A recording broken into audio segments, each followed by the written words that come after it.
Hi, this is Susan Kibler from Delivering Dreams International Surrogacy. I am very, very happy to be in Lviv, Ukraine, and I want to tell you about different types of or information about surrogacy so that you'll be able to refer to these videos if you have questions. Although you can always give us a call at any time. Myself or one of our great customer experience managers will talk you through the entire process.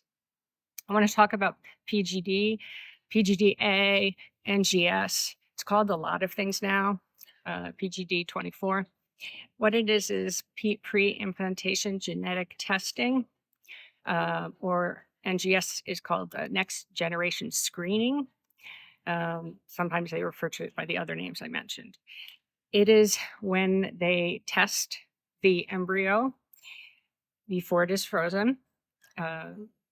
Depending on the doctor, it should be around day 5 of the embryo culture.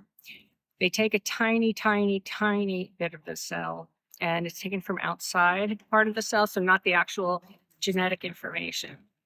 They take it outside and they test it for the entire genome, all 24 chromosomes.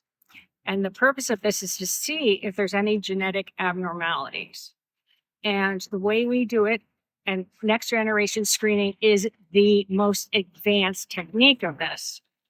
And it's actually only been around for a number of years, but that is what we use, the highest standard.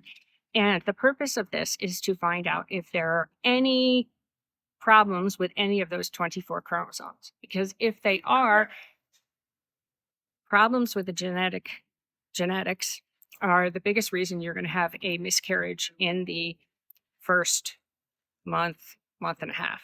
So to prevent that, and the bigger problem is you do not want to have a genetic abnormality in your child. You want a very healthy, I guess you don't say all children are perfect, but you want to make sure that they're genetically healthy. So that is a little bit about PGD, NGS, PGD-A. And if you have questions, ask. We now include it. It's not for an extra price. We now include it in every single package. That's how important we think this is to successful pregnancy.